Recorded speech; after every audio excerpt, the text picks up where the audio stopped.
여러분은 이민 오실 때 오셔서 적응하기가 참 힘든 부분이 무엇이었고 또 무엇이겠습니까? 아마도 몇 년도에 이민을 왔는지, 그리고 뭐 몇 살 때 왔는지, 어느 지역으로 이민을 왔는지, 또 학생으로 왔는지, 아니면 어떤 직장에 어떤 컨디션으로 왔는지, 비자나 영주권을 받고 랜딩을 하고 왔는지, 아니면 일단은 들어와서 여기서 길을 찾고 있는지 등등에 따라서 그 경험은 너무나도 다양할 것 같습니다. 88 올림픽 이전에 오신 분들은 일단은 이 자리에 왔을 때 당신은 누구신가, 한국은 어디인가, 이런 질문들을 정말 많이 받으셨을 거라고 생각합니다.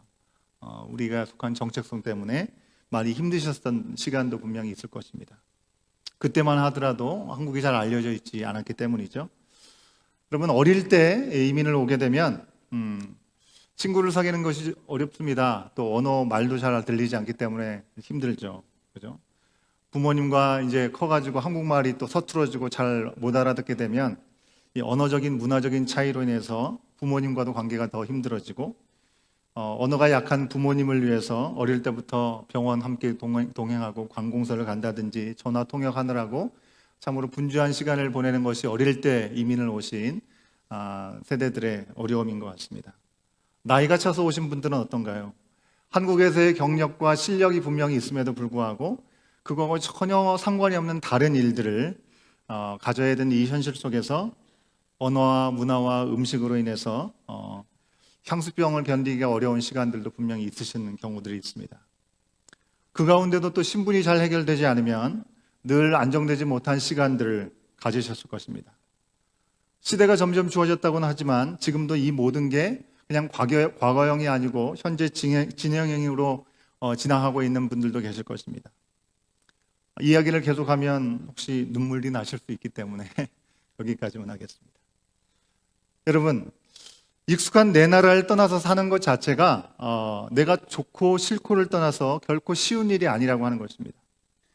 누구에게나 여러 가지 이유로 적응이 필요하고 그에 따르는 용기가 필요합니다. 그러다 보니 한국에 살 때에는 뭐 교회 별로 거들떠 보지도 않았고 별로 그런 가난한 마음도 없었는데 이민 와서 내 뜻대로 되는 것이 하나도 없다 보니 하나님을 찾고 교회를 향해 나오는 그런 발걸음들도 적지 않게 있는 것은 그래도 감사한 일이 아닌가 생각을 해봅니다. 여러분, 바울이 전도를 다니고 있습니다. 전도를 다니던 그 시기는 과연 어땠을까요? 바울은 기본적으로 본토 유대인은 아니었습니다. 길리기아 다소라고 하는, 지금으로 치면 터키 동남부 지역에 있는 지중해 연안에 있는 도시에서 태어났습니다. 유대 지역 밖에 살았던 디아스포라였던 것이죠. 디아스포라 유대인이었습니다. 디아스포라, 우리가 참 많이 듣는 말이죠. 어떤 의미입니까? 여러분 화면 보시면 나올 텐데요. 특정 민족이 내 원대로든지 다른 사람의 의도든지 기존에 살던 땅을 떠나서 다른 지역으로 이동해서 집단을 형성하는 것을 디아스포라라고 합니다. 또한 그런 집단을 일컬어서 그렇게 말합니다. 이 말은 헬라어의 그리스의 단어 흩뿌리거나 흩퍼뜨리는 것을 뜻하는 디아스포라라는 말에서 유래했다고 하는 것이죠. 쉽게 말하면 우리 같은 이민자 출신이다라는 그런 얘기인 것입니다. 아무래도 평생 유대 땅 안에서만 살던 사람들과는 달리 분명히 유대인임에도 불구하고 이민 지역에서 살다 보면 유대인들은 반드시 하나님께 예배를 드리는 예루살렘으로 1년에 3번씩 절기를 지키기 위해서 와야만 했던 시간들이 있었던 것이죠. 우리가 설날이 되면 고향을 찾아가는 것처럼요. 그래서 여행에 대한 경험이 아마 많았을 것입니다. 유대 절기를 지켜야 되기 때문에 그렇죠. 바울도 그 어떤 사도보다 이방인 선교에 특화되어 있던 인물이 아니었는가라는 생각을 합니다. 그죠? 이방인 선교, 열방 선교의 발돋움을 위해서 사울이었을 때 유대인으로서 예수님을 믿는 사람들을 그렇게 핍박했던 사람을 예수님께서 친히 만나주심으로 그를 전혀 다른 사람으로 불러주신 건 어찌 보면 그가 정말 이방 선교를 위해서 부르심을 받는데 하나님께서 탁 택하셨던 신의 한 수, 정말 하나님의 놀라운 섭리와 계획과 지혜가 그 가운데 담겨 있지 않나라는 생각을 해보게 됩니다. 그렇다면 바울은 가는 곳마다 잘 적응했을까요? 일단 바울은 언어적인 문제가 별로 어렵지 않았습니다. 그리고 신분의 문제에 있어서도 굉장히 자유로운 사람이었습니다. 당시 천하를 호령하던 로마의 시민권을 가지고 있었던 사람이었습니다. 그것도 후천적으로 어떻게 하다 보니 애를 써가지고 돈을 써서 또 사람들의 또 관심을 받아가지고 사람들의 비위를 살펴가지고 얻은 것이 아니라 그는 태어나면서부터 이 로마 시민권을 얻게 되었다고 사도행전 22장 28절 말씀에서 분명하게 증언하고 있습니다. 바울의 아버지가 시민권자였습니다. 태어나면서 바울은 시민권자였던 것입니다. 그러니 얼마나 많은 혜택과 보호를 누릴 수 있었겠습니까? 바울은 이 사실을 먼저 앞세워가지고 전도 다니면서 여러분이 예수님을 믿고 구원함을 받으면 저처럼 시민권을 얻을 수 있다라고 값싼 복음을 전하는 것이 아니었습니다. 하지만 그럼에도 불구하고 결정적인 위기가 그 가운데 찾아오면 적절하게 로마 시민권자라는 것을 사용해가지고 방해의 세력으로부터 자유를 누리면서 다음 선교의 스텝으로 한 발걸음 한 걸음 나가는 시간들로 사용을 했다고 하는 것입니다. 또 당시에 이미 통일되었던 그런 헬라어를 사용하고 있었죠. 자기 민족의 언어 히브리어도 잘 사용했습니다. 아람어도 할 줄 알았던 사람이었습니다. 모든 언어에 능했다고 하는 것입니다. 4개국어를 할 수 있는 사람이었습니다. 이처럼 언어에도 능통했던 사람이었기 때문에 이방 지역에서 먼저 회당에 가게 되면 유대인들을 만나서 히브리어로 아람어로 하나님의 복음을 증거하는 시간들을 가졌습니다. 가는 곳마다 헬라어로 이방 사람들을 만나게 되었을 때 복음을 어렵지 않게 전할 수 있었던 것입니다. 저 같은 이민 1세대들, 늦게 오신 분들, 이민 생활 오래 하면서 각자 자리에서 정말 열심을 다하고 힘을 다해서 헌신적으로 일을 하셨지만 언어적인 한계가 늘 우리 가운데 있습니다. 그죠? 그래서 사회의 주류에는 들어가기가 참 어려운 것이죠. 바울은 신분적으로 언어적으로 준비된 그런 상태, 어쩌면 우리의 1.5세 2세와 같은 그런 신분이었던 것이죠. 서민들은 물론이고 심지어는 로마의 귀족들 그리고 정치인들과도 자유자재로 대화를 하면서 그들에게 복음을 전하고 가르치는 모습도 우리는 지금 묵상하고 있는 사도행전에서 어렵지 않게 볼 수 있습니다. 이렇게 유리한 조건을 가지고 있었던 바울이었습니다. 선교를 떠난 바울이었지만 바울의 걸음은 거칠 것 없이 탄탄대로 하나님 앞에 모든 것들을 어려움 없이 잘 감당할 수 있었냐고 하는 것입니다. 그에게 너무나 어려움들이 많았음을 우리는 말씀을 보면서 확인하게 되는 것이죠. 지난주 중에 말씀을 보면 전도자로서 바울의 여러 가지 고충들을 우리가 확인할 수 있었습니다. 바울을 통해서 분명히 복음을 듣고 변화가 되었고 그리고 집을 오픈해가지고 함께 믿음의 일들을 이루고 갔던 너무나 귀한 열매들도 분명히 있었습니다.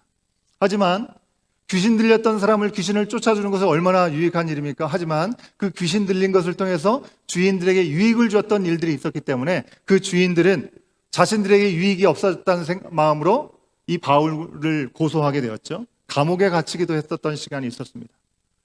더불어서 유대인들이 시기함으로 말미암아 억울한 소리를 듣고 피해 도망가면서 다음 사역지로 전도를 하면서 이동해야 될 때도 분명히 있었다고 하는 것입니다.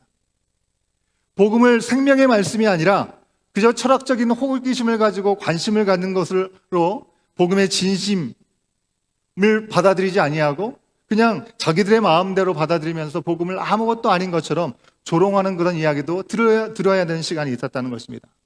여러분 어제 말씀에 나오는 고린도 지역처럼 자체가 타락해서 너무나 부담스러운 지역을 방문해야만 하는 시간도 있었습니다. 그리고 가는 데마다 밉상인 유대인들이 따라와서 피해 다녀야만 하는 어려움들이 분명히 있었습니다. 이런 영적인 방해도 충분히 많은 만큼 육적인 어려움이야 얼마나 많이 있었겠습니까?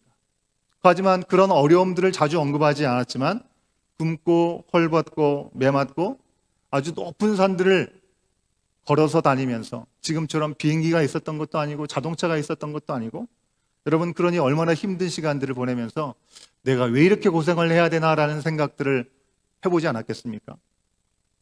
하나님께서는 이 모든 바울의 어려움을 아시고 때마다 동역자를 보내셔서 그를 위로하시고 함께 동역하기도 하셨지만 한편 바울이 가고자 하는 그 계획을 전면으로 바꾸시기도 했다는 것입니다. 분명히 어디를 가든지 바울은 하나님의 복음을 전하는데 올인한 마음으로 떠났습니다. 하지만 그가 계획했던 것과 달리 너는 거기로 가면 안 된다. 반대편으로 가야 된다라고 말씀하실 때도 있었다는 것입니다. 고린도처럼 그저 지나가는 것조차 거북스러운 그런 도시에 더 머물라고 오히려 우리 주님께서 말씀을 하시면서 빨리 피하고자 하는 그런 도시도 머물러야 되는 시간들이 분명히 있었습니다. 이 와중에 복음은 맡기지 않았고요. 여러분, 이제 봄이 되고 이 잔디를 가꿀 때 민들레가 너무나 많이 퍼져가지고 힘드는 경험을 하게 되는데, 민들레처럼 각지에게 너무나 놀랍게 전파가 되면서 깊이 뿌리내리게 되는 복음의 역사를 우리는 사도행전에서 보게 된다는 것입니다. 복음이 전파되었으니 바울은 전혀 이제는 더 이상 힘들지 않았을까요? 여러분, 성경 곳곳에 사도들과 교회의 기쁨이 가득했다라는 표현들을 우리 가운데 주고 있습니다.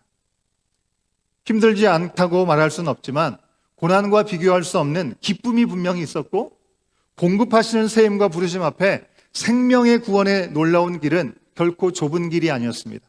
너무나 쉬운 길이 아니었습니다. 하지만 한 영혼 한 영혼이 돌아오는 일을 바라보면서 구원받는 그 놀라운 기쁨은 그 어려운 길을 더 이상 가지 않고 머무르지 않고 계속해서 그로 하여금 가게 만들었다고 하는 것입니다. 여러분, 제가 온 교회를 시작하면서 참여했던 여러 세미나 가운데 평신도 목자 가정에 방문해서 거기서 홈스테이를 했던 시간이 있었습니다. 제가 방문했던 그 홈스테이 있던 그 목장은 20년이 넘는 시간 동안에 그 목장을 운영하시면서 그 한 목장을 그렇게 섬겨 오셨더라고요. 도대체 어떻게 그 긴 시간 동안에 유지할 수 있었냐라고 정말 궁금해서 물어봤을 때 조금 더 망설임 없이 말했던 그 말을 저는 지금도 또렷하게 기억합니다. 왜요? 때려치고 싶은 때가 너무나 많이 있었죠. 힘들고 어려울 때 너무나 많이 있었습니다. 그런데 한 영혼이, 기도했던 한 영혼이 구원해서 돌아오고 그 사람이 교회 공동체 안에서 제자가 되어서 리더십으로 세워지는 모습을 보면 그 좁은 길은 반드시 가야 되는 길이구나라는 생각을 하면서 여기까지 오게 되었다라는 이야기였다는 것입니다. 참으로 놀라운 이야기였습니다. 여러분, 오늘 말씀에서도 보면 바울은 또 다른 위기 앞에 서 있는 것을 봅니다. 자신은 분명히 떠나고 싶었습니다. 하지만 하나님이 굳이 더 머무르라고 얘기하셨던 고린도에서 바울은 법정에 끌려가기까지 하는 시간들을 맞이하게 되었습니다. 당시 유대인들은 복음의 내용을 가지고 바울을 신성모독죄로 처벌하려고 했습니다. 하지만 더 이상 신성모독죄를 뒤집어서 그를 처벌할 수 있는 방법이 없었던 것입니다. 왜냐하면 회당에서 복음을 들었던 사람들 가운데 회당장을 비롯해서 심지어는 타락했던 그 도시 고린도 교회 이방인들까지도 복음을 받아들이고 예수님을 영접한 사람들이 참 많이 있었다고 하는 것입니다. 만약에 바울을 고소해야 된다면 그 많은 사람들, 예수님을 영접했던 사람들을 다 고소해야 되기 때문에 그렇게까지는 하기는 힘들었던 상황이었던 것이죠. 진정 하나님의 뜻이라면 어떤 위험에도 불구하고 어떤 불이익이 와도 그 일을 해야 되는 거 아니겠습니까?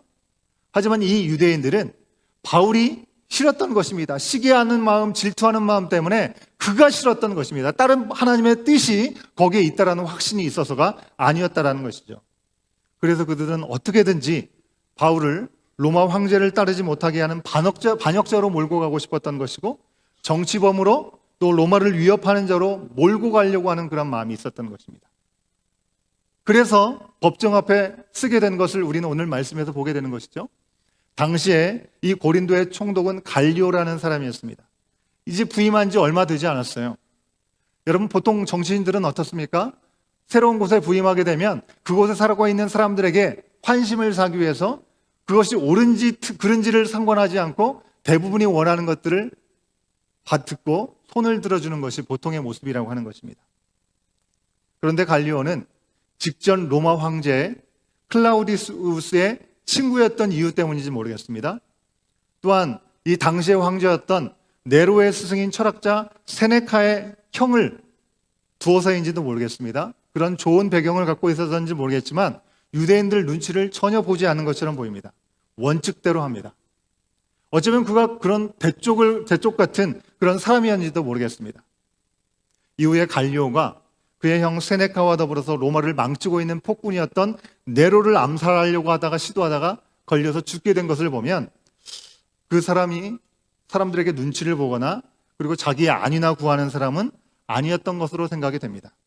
아무튼 유대인들은 신임 총독의 환심을 사기 위해서라도 이 바울을 처리해 줄 거라고 기대하면서 분명히 고발을 했던 것이 같습니다. 하지만 갈리오는 너희 종교에 대한 것은 너희가 해결하고 나에게 말하지 마라 라고 정확하게 선을 그었다고 하는 것입니다. 분명히 갈리오는 믿음을 갖고 있는 사람은 아니었습니다. 하지만 세상 주관자이신 하나님께서 믿음이 없었던 갈리오라는 사람까지도 right time, 바로 그때 right place, 바로 그 자리에서 바로 right people, 바로 그 사람들을 사용해서 그 일들을 복음이 멈춰지지 않고 진행할 수 있도록 인도하셨다고 하는 것입니다. 하나님은 결코 대책 없이 바울은 빨리 떠나고 싶었던 그곳이지만 그래도 머물고 있어야 돼 하고 다구치고 그냥 대책 없이 그에게 그 자리에 있으라고 하셨던 것이 아니라는 것을 생각해 볼 수 있는 것이죠. 하나님은 다 계획이 있으셨던 것 같습니다. 여러분, 이 말씀 앞에서는 우리들은 한번 생각해 보면 좋겠습니다. 여러분은 언제 어떤 순간에 하나님의 뜻을 구하시나요? 오늘 적용 질문의 첫 번째 질문입니다. 오늘 말씀을 통해 보면 언제 하나님의 뜻을 우리는 구해야 될까요? 그것을 한번 생각해 보기 원합니다. 두 가지 정도 생각해 볼 수 있겠는데요. 첫 번째는 위기 속에서 하나님의 뜻을 우리가 구해야 합니다. 그렇죠? 바울은 유대인의 극심한 반대로 이 고린도를 떠나고 싶어서 옷에 먼지를 떨어버리면서 여러분이 망해도 내 탓이 아니라고 여러분의 책임이다라고까지 얘기를 하시면서 떠나고 싶었습니다. 얼마나 지긋지긋했는지, 얼마나 징그럽게 사람들이 그렇게 굴었으면 이런 표현을 하고 이런 반응을 했을까라는 생각을 우리가 해볼 수 있는 것이죠. 하지만 어느 날 밤에 꿈에 바울에게 하나님은 분명하게 말씀을 하셨습니다. 18장 8절과 9절에 있는 말씀을 통해서 확인할 수 있는데요. 우리 세 번역으로 같이 한번 확인해 보도록 하겠습니다. 함께 확인해 봅니다. 이 말씀이 맞나요? 이 말씀이 아니죠. 제가 읽어드리겠습니다. 그런데 어느 날 밤에 환상 가운데 주님께서 바울에게 말씀하셨다. 무서워하지 말아라. 잠잡고 있지 말고 끊임없이 말하여라. 내가 너와 함께 있으니 아무도 너에게 손을 대어 해하지 못할 것이다. 이 도시에는 나의 백성이 많다. 찰스 스윈들 목사님이요, 자신의 사도행전 주석에서 18장에 대한 말씀을 서론을 얘기하면서 당신의 경험을 되살려가지고 이야기를 합니다. 본인이 미 해군에 입대했던 시기에 일본 항구에 정박했던 그런 경험을 얘기하면서 당시 일본은 미국인들이 별로 가보지 않았던 미지의 땅이었기 때문에 기대가 아주 많이 컸다고 합니다. 전혀 다른 음식, 전혀 다른 언어, 그 언어에 대한 매력이 있었던 것이죠. 그러나 찰스 목사님은 일본에 정박한 후에 그 직후로부터 너무나 어려운 시간을 보냈다고 얘기를 합니다. 정박한 며칠이 마치 1년처럼 길게 느껴졌다고 얘기를 합니다. 왜냐하면 정박하는 이 미 해군들을 맞이했던 여인들 때문이었다는 것입니다. 이 여인들이 성적으로 너무나 무섭게 타락한 그 땅에서 방문한 사람들을 가만히 내버려 두지 않았다는 것이죠. 젊디 젊은 이 찰스 목사님, 아무도 모를지라도 하나님 앞에서 부끄럽지 않으려고 했었던 것이고, 그리고 그가 결혼한 지 얼마 안 된 이 아내와의 약속을 지키기 위해서 애를 썼다고 합니다. 찰스 목사님은 그때 경험을 바탕으로 바울이 고린도 땅을 떠나고 싶었던 이유가 그 어떤 것도 아닌 바로 도시의 타락 때문이 아니겠는가 상상해 보았다라고 그렇게 기록하고 있습니다. 우리도 어쩌면 고린도 같은 성적 가치관이 무너지고 변한 캐나다 땅에서 우리가 살고 있습니다. 환경적으로 너무나 다르니 그래도 겉으로나마 보수적인 우리 대한민국을 생각하면 다른 기준 때문에 우리 자녀들이 너무나 많이 걱정되는 것이 현실이죠. 최근에 몇몇 학부모님들이 우리 자녀들이 받은 헬스 에듀케이션에 대해서 고민하고 걱정하는 그런 말씀들도 들었던 기억이 있습니다. 이 자리에 앉은 우리 유초등부 친구들, 그리고 우리 중고등부 친구들, 여러분 때로 학교에서 배우는 그런 내용들이 성경의 말씀과 좀 다를 때 정말 많이 고민이 될 거다라는 생각을 해봅니다. 여러분, 하지만 성경의 말씀은 지난 2020년이란 긴 시간 동안 진리로 들려지고 믿어진 말씀이라고 하는 것입니다. 오늘 성경 말씀에서처럼 사람들이 반대하고 사람들이 거절해도 주님의 말씀은 사라지지 않았습니다. 그리고 오늘날까지 우리 가운데 그 말씀은 주어지고 있습니다. 여러분이 듣는 진화에 대한 이야기, 레볼루션, 그 이야기가 언제부터 나왔을까요? 2000년이 넘는 시간 동안에 하나님께서 이 세상을 창조하셨다라고 우리는 믿고 그 진리의 말씀 가운데 있는데 1850년 그 이후에 그때로부터 나온 이 레볼루션에 대한 이야기가 마치 진리인 것처럼 지금은 들려지고 있습니다. 200년도 안 된 이야기라고 하는 것입니다. 학교에서 가르치기도 해도 성경 말씀을 고치지 않는 이유가 무엇일까요? 캐나다의 동성결혼, same sex marriage, 20년 전에 세워진 법이라고 하는 것입니다. 그렇게 오래된 일이 아니라고 하는 것입니다. 원래 진리다, 절대로 변할 수 없다고 믿는 것들, 그것들을 반대하고 의심했던 그 포스트 모더니즘의 그런 생각들 때문에 그런 일들이 우리 가운데 지금 깊이 자리 잡고 있는 것이죠. 여러분, 대표적으로 니체라는 철학자가 있는데요. 그는 뭐라고 했냐면 신은 죽었다라고 얘기했습니다. 신을 부정했죠. 그렇다고 하나님이 안 계신 겁니까? 니체는 어떻게 죽었을까요? 그렇게 나이가 많지 않은 55세 때 정신병으로 그는 생을 마감하고 말았습니다. 여러분, 우리가 살아가는 이 세상, 엘니뇨, 라니냐 이런 이상기온 때문에 한치의 오차만 생겨도 난리가 나는 그런 오늘날의 삶을 우리가 살고 있지 않습니까? 하지만 오랜 세월 유지된 이 우주, 우리가 사는 이 지구만 봐도요, 모든 게 우연으로 진행될 수 없는 일이라는 사실을 우리는 인정할 수밖에 없다는 것입니다. 하나님이 없다고 믿기가 더 어려울 정도로 모든 것들이 정교하게 하나님의 섭리 가운데 이루어진다는 것을 고백할 수밖에 없다고 하는 것입니다. 2000년이 넘도록 전 세계 곳곳에서 민족과 성별, 나이를 초월해서 믿는 성경의 진리, 어떻게 200년 된 이론, 20년 된 법을 비교할 수 있겠습니까? 사실 그 사이에 진화론 자체도 계속 주장이 바뀌어가고 있고요. 성적인 가치관도 점점 사람들 편에서 편한 대로 스스로 정의할 수 있다고 얘기합니다. 오늘 내가 남자 같으면 남자고 내가 오늘 여자 같으면 여자다라고까지 가르치고 있는 거 아니겠습니까? 여러분, 이런 세상에서 하나님의 말씀이 진짜라고 믿고 사는 게 너무나도 힘들 수 있습니다. 우리를 비웃는 사람들도 너무나 많이 있죠. 여러분, 우리 자녀들만 그렇겠습니까? 돈이 없으면 참으로 살기 힘든 이 세상, 점점 물가는 올라가고 참으로 힘든 그런 이 세상, 개인의 편안함을 더 추구하게 만드는 생각, 성공이 우상이 되어가는 이 세상에서 하나님을 믿는 믿음을 지키며 사는 것이 너무나 힘든 우리 어른들 모두가 아니겠습니까? 다 힘들고 좁은 길을 우리가 가고 있습니다. 세상은요, 더 자기 편한 대로 살면서 하나님을 부정해만 가고 있습니다. 마치 하나님을 부정하고 복음을 위해서 목숨을 건 바울까지 혀들을 내두를 수밖에 없었던 고린도, 이 고린도의 모습이 어쩌면 우리의 지금의 모습과 너무나 닮아있지 않는가라는 생각을 합니다. 그런 세상인데 거기다가 반대자들까지 있다고 생각해 보십시오. 우리가 복음을 지키는 것 때문에 우리를 핍박하고 우리를 힘들게 하는 사람들이 있다고 한다면 굳이 내가 왜 저런 사람들을 위해서 괴롭고 힘들게 복음을 증거해야 되는가? 혹 다들 그냥저냥 저렇게 사는데 이렇게 철저하게 믿음을 지키며 살아가는 것이 과연 무슨 변화나 일어날 수 있을까? 라는 생각이 들 수도 있다는 것입니다. 하지만 하나님은 우리 가운데 분명하게 사도행전의 말씀을 통해서 말씀하십니다. 무서워하지 말아라. 잠잠하지 말고 말해라. 내가 너희와 함께 있다. 이곳에 나의 사람들도 너를 도울 것이다. 한번 따라 하시겠습니다. 무서워하지 말아라. 잠잠하지 말고 말해라. 내가 너희와 함께 있다. 이곳에 나의 사람들도 너를 도울 것이다. 주님께서 우리 가운데 들려주시는 음성인 줄 믿습니다. 두 번째로, 우리가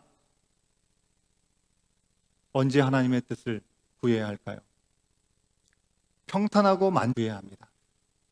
사실 위기 속에서는 나도 모르게 주님 생각하죠. 아버지 부를 수밖에 없습니다. 왜요? 내 힘으로 내가 이룰 수 있는 것이 아무도 없기 때문에 그때 지푸라기라도 짚는 심정으로 주님을 찾는 것이죠. 그런데 평탄하고 잘 될 때는 어떻습니까? 바로 그때가 영적으로 더 위험한 시간일 수 있다는 것입니다. 하나님의 마음에 합했다고 얘기하는 다윗을 한번 생각해 보십시오. 모든 환란이 끝나고 평탄해져서 전쟁에도 이제 스스로 나갈 필요가 없었던 그 시간에, 이 정도면 살만하다라고 하는 그 순간에 그는 간음죄에 빠지게 되었음을 우리는 알고 있지 않습니까? 바울은 힘들지만 고린도에 더 머물다가 서원 기간이 마치면서 머리를 깎기 위해서 이동하였고요. 이후에 안디옥을 거쳐서 갈라디아, 부르기아를 다니면서 이미 믿는 이 신도들을 격려한 다음에 에베소에 갔습니다. 그동안 적대자들만 만나다가 이제 자신을 파송했던 교회, 그리고 자신이 한 번 전한 복음을 받아들이고 믿음으로 따랐던 예수님의 제자들을 만나니 얼마나 좋았을까요? 여러분, 얼마나 감사하고 뿌듯한 마음이 있었을까요? 그 중에 에베소에서는 좀 더 머물러 있으라고, 너무 빨리 가지 말고 여기에서 좀 더 휴식도 취하고 좀 기력을 회복하고 가라고 그렇게까지 이야기를 했습니다. 여러분이 바울이라면 누구와 함께 하겠습니까? 1번, 반대하고 괴롭히는 사람. 2번, 아직 복음을 몰라서 1부터 10까지 전부 다 세세하게 말해줘야 되는 사람들. 3번, 내가 전한 말씀을 찰떡같이 잘 알아듣고 그리고 잘 따르는 그리스도인, 제자된 사람들. 여러분, 이 세 부류의 사람이 있다고 한다면 여러분은 누구와 함께 하고 싶습니까? 3번이겠죠, 그죠? 저도 3번 읽고 왔습니다. 그들을 좀 더 잘 세우기 위해서, 그들을 더 잘 세워서 그들이 또한 귀한 사역을 감당하기 위해서 그들과 함께하는 것이 참 중요하다고 생각할 수 있을 것 같습니다. 하지만 바울은 그 상황에서도 하나님의 뜻을 구하겠다고 얘기를 합니다. 일단 예루살렘에 절기 전에 가야 했기에 서두르면서 다시 오는 것도 하나님의 뜻에 내가 따르겠다라고 그들 가운데 고백하면서 떠나가는 모습을 볼 수 있습니다. 사도행전 18장 21절 말씀을 함께 보도록 하겠습니다. 사도행전 18장 21절 말씀 함께 읽습니다. 시작. 하나님의 뜻이면 내가 다시 돌아오겠습니다 하고 작별 인사를 한 뒤에 배를 타고 에베소를 떠났다. 사랑하는 여러분, 우리는 어려울 때나 좋을 때나 하나님의 뜻을 구해야 할 줄로 믿습니다. 하나님은 어려울 때 우리를 도우시고 함께 하신다는 것을 분명하게 알려주실 것입니다. 좋을 때는 우리로 하여금 안주하지 않고 바로 나아갈 힘과 이유를 더하여 주실 줄로 믿습니다. 오직 우리 중심이 무엇인가, 우리가 원하는 바가 무엇인가 거기에 매여 있지 않고 하나님 중심으로 사는 것이 정말 그리스도의 마음을 가진 그리스도인이라는 것을 다시 한번 생각하고 우리가 어떤 상황에 있든지 오늘 우리 가운데 주신 바울의 말씀을 통하여 우리가 무엇을 구해야 되는지, 언제 주님께 구해야 되는지 다시 한번 돌아볼 수 있는 저와 여러분, 우리의 모습이 될 수 있기를 간절히 소원합니다.